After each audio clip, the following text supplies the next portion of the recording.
लोकशाहीचा बुलंद आवाज, रिपब्लिकन वार्ता महाराष्ट्र। सर्व निकष बाजूला ठेवून शेतकऱ्यांना सरसकट मदत, दिवाळीपूर्वी मदतीचे वितरण। मुख्यमंत्री फडणवीस टंचाई काळातील उपाययोजना अतिवृष्टीतही लागू करणार। राज्यात अनेक भागात ढगफुटी सदृश पाऊस झाल्याने नद्यांना पूर आला असून पिकांचे मोठे नुकसान झाले आहे। अनेक शेतजमिनी खरडून गेल्या आहेत। या संकट काळात राज्य शासन शेतकऱ्यांच्या पाठीशी खंबीरपणे उभे आहे। सर्व निकष बाजूला ठेवून नुकसानग्रस्त शेतकऱ्यांना सरसकट मदत दिली जाणार असून दिवाळीपूर्वीच ती वितरित करण्यात येईल, अशी ग्वाही मुख्यमंत्री देवेंद्र फडणवीस यांनी दिली। मुख्यमंत्री फडणवीस यांनी औसा तालुक्यातील उजनी व निलंगा तालुक्यातील औराद शहाजानी भागातील अतिवृष्टी व पूरग्रस्त भागांची पाहणी केली। यावेळी त्यांनी थेट शेतकऱ्यांशी संवाद साधून नुकसानीची माहिती घेतली। त्यांनी सांगितलं की टंचाई काळात राबवल्या जाणाऱ्या उपाययोजना अतिवृष्टी व पूर परिस्थितीतही लागू केल्या जातील। याचबरोबर मुख्यमंत्री फडणवीस यांनी विकास कामांच्या मंजुरीचीही घोषणा केली। उजनी येथे तेरणा नदीवरील पुलाचे तसेच गावाला जोडणाऱ्या रस्त्याचे काम मंजूर झालं आहे। तर औरा शहाजानी येथे पूर संरक्षक भिंत उभारण्याबरोबरच बॅरेजचीही कामे हाती घेण्यात येणार आहेत।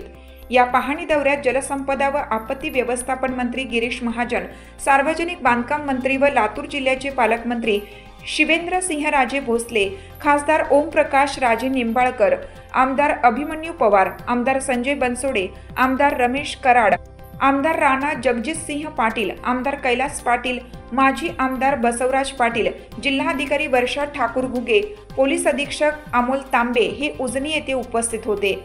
औरा शहाजानी येथे झालेल्या बैठकीत पालकमंत्री शिवेंद्रसिंहराजे भोसले, आमदार संभाजी पाटील निलंगेकर, विभागीय आयुक्त पापळकर, जिल्हा परिषदेचे मुख्य कार्यकारी अधिकारी राहुल मीना, बीड पाटबंधारे प्रकल्प मंडळाचे अधीक्षक अभियंता IM चिश्ती आदी मान्यवर सहभागी झाले होते। इकडे निलंगा तालुक्यात आलो आहे।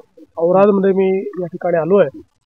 इथे मोठ्या प्रमाणात दोन नद्यांचा जो संगम आहे, मांजरा आणि तेरणा, त्याच्यामुळे जी काही मांजरा नदी आलेली आहे आणि तेरणा नदी आली आहे यांचा जिथे कॉन्फ्लुएन्स होतो त्या ठिकाणी बॅकवॉटर मोठ्या प्रमाणात जमा होत आहे आणि ते आउटफ्लँक होत आहे आणि त्यामुळे या सगळ्या गावात पूर्ण पाणी शिरतं आहे आणि विशेषतः शेतकऱ्यांना पूर्ण कंप्लीट त्यांची जी शेती आहे ती पाण्याखाली गेलेली आहे। म्हणजे आपण स्वतःही पाहू शकतो की मोठ्या प्रमाणात सगळं पाणीच त्या ठिकाणी दिसतंय।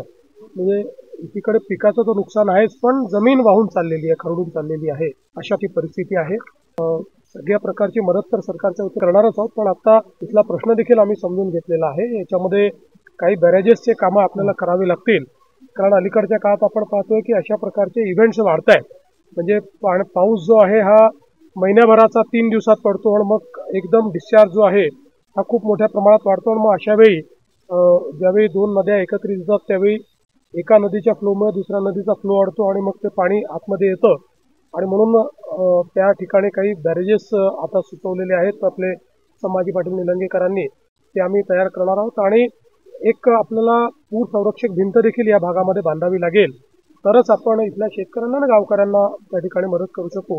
तर तेही काम आम्ही करणार आहोत आणि याच्या व्यतिरिक्त मी सकाळी देखील सांगितलं की सगळ्यांना सरसकट जी काही आपल्या शेतकऱ्यांना मदत आहे ती सगळी मदत आम्ही करणार आहोत आणि नुसती मदतच नाही तर साधारणपणे आपल्याकडे टंचाईच्या वेळी जे काही नॉर्म्स आहेत ते सगळे नॉर्म्स अतिवृष्टीलाही लागू करणार आहोत आपण आणि त्याप्रमाणेच शेतकऱ्यांना सर्व प्रकारची मदत केली जाईल। मदतीची मागणी अशी होते, मात्र पंचनामे करणं सध्या शक्य नाही, सगळं पाण्याखाली आहे आणि किमान 6-7 दिवस शक्य नाही। ही मदतीची किंवा घडणार कशी? असं आहे की पंचनामे जे आहेत ते जेवढे आमच्याकडे येत आहेत त्याच्यावर आम्ही कारवाई चालू केली आहे।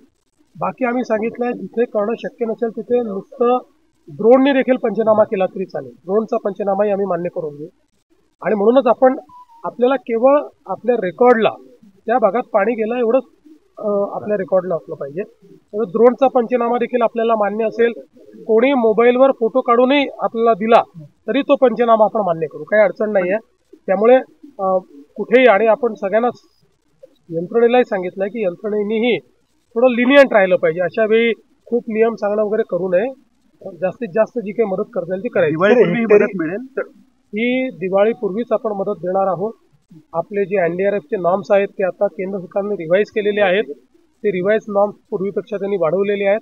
त्याच नॉर्म्सनी आपण मदत करणार आहोत. सर, एवढा पाऊस पडला, एवढा पाऊस पडलेला आहे, पर्यावरणाचा समतोल बिघडलेला आहे, त्यासाठी जागतिक स्तरावर प्रयत्न केले. नाही, हे खरंच आहे आणि म्हणूनच आपण आता नानाजी देशमुख कृषी समृद्धी योजना जी मराठवाड्याला लागू केली आहे, ती योजना ही क्लायमेट रेझिलियंट ॲग्रिकल्चर ज्याला आपण म्हणतो, म्हणजे वातावरणाच्या बदलाचा परिणाम न होणारी शेती. तर अशा प्रकारच्या प्रॅक्टिसेस या डेव्हलप करायचा प्रयत्न त्या योजनेच्या माध्यमातून आपण करतो. वर्ल्ड बँकेने जवळपास 6,000 कोटी रुपये आपल्याला त्याला दिलेले आहेत. याच्या व्यतिरिक्तही आपल्याला आताचे जे काही हे बदलते पॅटर्न्स आहेत, या पॅटर्न्सवर आधारित आपल्याला काम करावं लागेल. पण हे लॉंग टर्मचं आहे. आज तातडीची मदत देणं गरजेचं आहे. मला एक गोष्ट आपल्याला सांगितली पाहिजे की यावेळी आम्ही सगळ्यांचे पंचनामे येतील, मग आपण ते देऊ मदत. 6-6 महिने अनेक वेळा मदत मिळत नाही. यावेळेस आम्ही ती पद्धत बदललेली आहे. जसे एका तालुक्याचे आले, एका गावाचे आले तरी आम्ही त्या ठिकाणी मदत करतोय. कालच आपल्याला माहिती आहे की जवळपास 2200 कोटी रुपये काल आम्ही रिलीज केलेले आहेत. त्यामुळे दिवाळीपूर्वी आम्ही सगळ्यांना मदत करू. सर, बऱ्याच बॅरेजचे टेक्निकल प्रॉब्लेम दुष्काळ जाहीर करा अशा पद्धतीची मागणी होते, मात्र ती टर्मच नाही कुठे असंही सांगण्यात येतं. मग काय सत्य असं आहे, ओला दुष्काळ ही बोलीभाषा आहे. आपल्या एकूण जे काही दुष्काळाचं मॅन्युअल आहे याच्यामध्ये ओला दुष्काळ अशा प्रकारची कुठली व्यवस्था नाही. तथापि मी त्याचा अर्थ असा समजतो की साधारण दुष्काळाच्या काळामध्ये ज्या ज्या आपण वेगवेगळी सूट किंवा वेगवेगळ्या योजना राबवतो, त्याच्यातले पिण्याच्या पाण्याचा दुष्काळ नाही, तर पिण्याच्या पाण्याचे सोडून बाकी सगळ्या योजना इथे राबवल्या पाहिजे, ते आपण राबवू. त्यातले सगळ्यात प्रमुख काय असते तर आपण विजेचं जे बिल आहे ते विजेचं बिल आपण रद्द करतो, म्हणजे ते त्या तेवढ्यापुरतं स्थगित करतो. पण आता तर आपण विजेचं बिलच घेत नाही आहे, त्यामुळे बिल आपण घेणार नाही आहे. याच्या व्यतिरिक्तही टंचाईच्या वेळी ज्या ज्या आपण उपाययोजना लागू करतो त्या उपाययोजना लागू करा असा त्याचा अर्थ आपण घेऊया आणि ते आम्ही करणार आहोत. नाही, असं आहे की आता तर खरीपाचा हंगाम सुरू झालाय, त्यामुळे आता कर्ज भरा असे पत्र येण्याचं काही कारण नाही आहे. आता तर कर्ज आता घेतलेलं आहे शेतकऱ्यांनी. हे कर्ज भरण्याची वेळ तर वर्षभरानंतर येणार आहे. काहींना जुने असू शकतात, पण अशा परिस्थितीमध्ये जर कुठली बँक वसुली करणार असेल तर ती करू नये असं त्यांना सांगण्यात. भरपाईचं बोला असं विरोधक म्हणतात. असं आहे की विरोधकांनी तर भरपाई कधी दिली नाही, पण हे पहिलं सरकार आहे की ज्यांनी पाहणीपूर्वी भरपाई दिली.